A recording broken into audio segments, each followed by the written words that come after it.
ટોપ સ્ટોક્સની વિગત સાથે જોડાયા છે સહયોગી નીરજ અને આરતી. ગુડ મોર્નિંગ અગેન નીરજ, આજે કયા શેર્સ રહેશે ફોકસમાં? જી, સૌથી પહેલાં તો આજે ડીએલએફના શેર પર નજર પડી રહી છે. જુઓ, ગઈકાલે પરિણામ આવતા જોવા મળ્યા અને પરિણામો ઘણા સારા છે. પ્રોફિટ અહીંયાથી લગભગ એમનો 61% જેટલો વધ્યો છે, 920 કરોડ પર આપણને રહેતો જોવા મળ્યો છે.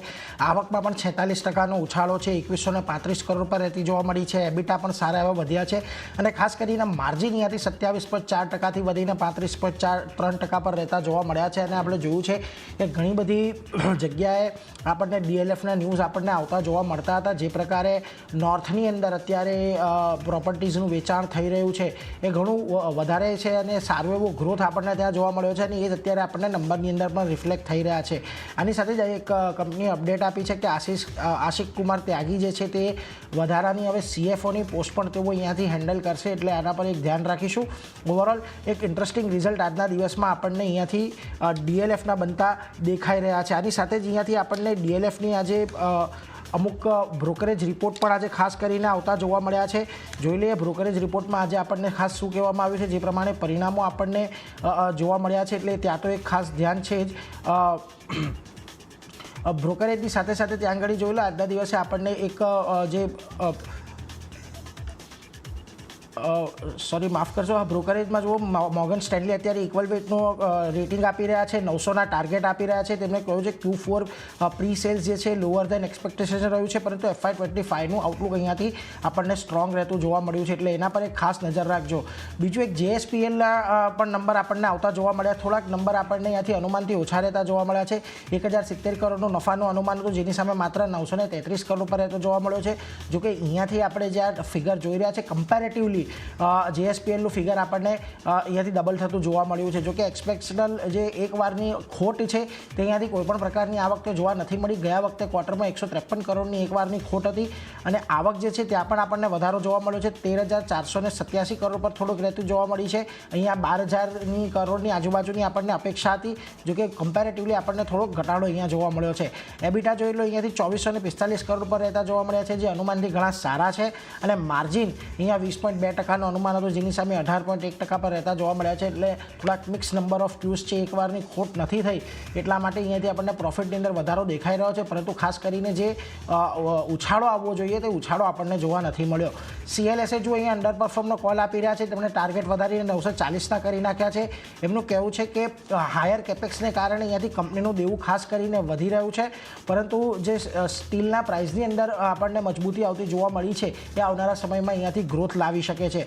આની સાથે મોર્ગન સ્ટેનલી જોઈ લો અંડરવેટ કોલ આપી રહ્યા છે, 655નો ટાર્ગેટ તેઓ આપી રહ્યા છે.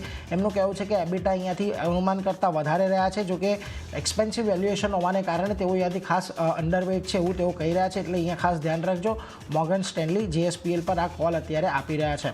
આની સાથે JBM ઓટોના પણ આપણને પરિણામો આવતા જોવા મળ્યા. જુઓ, થોડાક નબળા પરિણામો છે જે કમ્પેરેટિવલી આપણે અન્ય ઓટો કંપનીઓના પરિણામો જોયા હતા. નેટ પ્રોફિટ અહીંયાથી ઘટ્યો છે, આવકની અંદર લગભગ 11%નો ઘટાડો છે, એબિટા અહીંયાથી 16% જેટલા આપણને ખાસ કરીને ઘટતા જોવા મળ્યા છે અને માર્જિન 7.5%થી ઘટીને 7.2% પર જોવા મળ્યા છે. હવે ખાસ કરીને જે એવો સમય છે અત્યારે ખાસ કરીને ઓટો કંપનીઓ માટે કે જ્યાં આગળ આપણને એક સારો એવો ઉછાળો માર્જિનના ફ્રન્ટ પરથી બધી કંપનીઓની અંદર જોવા મળ્યો છે, ત્યારે આ કંપનીના માર્જિનની અંદર ઘટાડો છે, એટલે આજે અહીંયા એક આપણને ઘટાડા તરફી કારોબાર JBM ઓટોની અંદર ખાસ કરીને જોવા મળી શકે છે.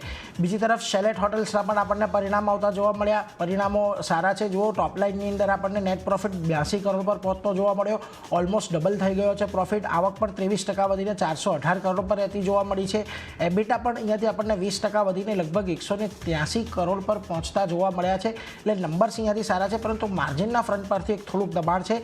45.1%થી માર્જિન ઘટીને 43.7% પર આપણને અહીંયા ખાસ કરીને માર્જિન રહેતા જોવા મળ્યા છે. એટલે માર્જિનને જે અસર આવી રહી છે એને કારણે કદાચ આજે આપણને આ સ્ટોકની અંદર થોડો ઘણો ઘટાડો આવતો જોવા મળી શકે. બાકી ઓવરઓલ પરિણામ માર્જિન સિવાયના જે આંકડા છે એ બધા અહીંયા આપણને સારો એવો ગ્રોથ દર્શાવી રહ્યા છે. આની સાથે જ ખાસ કરીને સનોફી ઇન્ડિયાના પણ પરિણામ આવ્યા છે. જો પ્રોફિટ અહીંયાથી લગભગ આપણને ઘટતો દેખાયો છે, 190 કરોડની સામે માત્ર 136 કરોડ પર રહ્યો છે. આવક અહીંયાથી 732 કરોડ પર આપણને રહેતી જોવા મળી છે, ત્યાં પણ એક ઘટાડો છે. એબિટા પણ અહીંયાથી ઘટ્યા છે અને માર્જિન્સ પણ 31%થી ઘટીને આપણને 30% પર રહેતા જોવા મળ્યા છે. એટલે દરેક ફ્રન્ટ પર આ કંપનીના પરિણામ નબળા છે, ઘટાડો આવ્યો છે, એટલે આજે આ સ્ટોકની અંદર પણ આપણને ચોક્કસથી એક અહીંયા અસર આવતી જોવા મળી શકે છે. આ સિવાય આજના દિવસમાં બીજા અન્ય 3 કંપની નેલકાસ્ટ, BLS ઈ સર્વિસ અને આરતી ફાર્મા, આ 3ના પરિણામનો આજે આપણને રિએક્શન જોવા મળશે ખાસ કરીને, એટલે એના પર પણ એક ધ્યાન રાખજો. તો આ બધા સ્ટોક્સ છે કે જે આંગળી જે પરિણામના આધારે આપણને એક્શન જોવા મળી શકે છે, જેમાં DLF, JSPL આજે મહત્વના રહેવાના છે. પરંતુ આરતી, અન્ય કયા સ્ટોક્સ છે કે જે આંગળી આજે આપણને સમાચારની ઇમ્પેક્ટ આવતી જોવા મળી શકે છે? જે અન્ય પણ સ્ટોક છે જેમાં સમાચારનો ઇમ્પેક્ટ આપણને જોવા મળી શકે છે. શ્રીરામ ફાઇનાન્સનું કાઉન્ટર આજે દિવસભર ફોકસમાં રહેશે. અહીંયા જે રીતે સમાચાર આવતા દેખાયા છે, હિસ્સો વેચવાના સમાચાર આવતા દેખાઈ રહ્યા છે. બોર્ડે શ્રીરામ હાઉસિંગ ફાઇનાન્સમાં સંપૂર્ણ હિસ્સો વેચવા માટે મંજૂરી આપી દીધી છે અને શ્રીરામ ફાઇનાન્સની સબસિડરી કંપની છે શ્રીરામ હાઉસિંગ ફાઇનાન્સ, તો અહીંયા હિસ્સો વેચવા માટે મંજૂરી મળતી દેખાઈ રહી છે. શ્રીરામ હાઉસિંગ ફાઇનાન્સનો જે સંપૂર્ણ હિસ્સો છે તે વોર્બર્ગ પિંકસ અહીંયાથી વેચતી જોવા મળશે કંપની, અને લગભગ 4,630 કરોડમાં આ સબસિડરી જે છે તે અહીંયાથી કંપની વેચશે. તો એક શ્રીરામ ફાઇનાન્સનું કાઉન્ટર આજે દિવસભર ફોકસમાં રાખવાનું રહેશે, કઈ રીતે સ્ટોક રિએક્ટ કરે છે. બ્રોકરેજ રિપોર્ટ અમુક શ્રીરામ ફાઇનાન્સ પર આવતા દેખાયા છે. સૌથી પહેલાં મોર્ગન સ્ટેનલીના રિપોર્ટની વિગત લઈ લઈએ. ઓવરવેટ કોલ તેમણે આપ્યો છે. લક્ષ્યાંક 3,050 પ્રતિ શેરના તેમણે આપ્યા છે. તેમનું માનવું છે કે આજે ડીલ જે ટ્રાન્ઝેક્શન થવાના છે તેનું ખાસ કરીને તેમના અનુમાન પર, કંપની માટે જે તેમણે અનુમાન રાખ્યા છે તેના ઉપર કોઈ અસર નહીં જોવા મળે, એટલે તેઓ ઓવરવેટ કોલ આપી રહ્યા છે. અને CLSA નો પણ રિપોર્ટ આવ્યો છે શ્રીરામ ફાઇનાન્સ પર. તેમણે આઉટપરફોર્મ કોલ આપ્યું છે અને લક્ષ્યાંક જે છે 2,800 પ્રતિ શેરના તેમના તરફથી કરવામાં આવ્યા છે. તેમનું પણ માનવું છે કે આ જે ડીલ કરવામાં આવી છે, જે કારોબાર વેચવામાં આવી રહ્યો છે, તેને કારણે પ્રોફિટ એન્ડ લોસ જે છે ખાસ કરીને આપણને વધતું જોવા મળી શકે છે, એટલે તેઓ આઉટપરફોર્મ કોલ આપી રહ્યા છે. તો બ્રોકરેજ રિપોર્ટ પણ પોઝિટિવ છે. શ્રીરામ ફાઇનાન્સ પર આજે દિવસભર નજર રાખવાની રહેશે.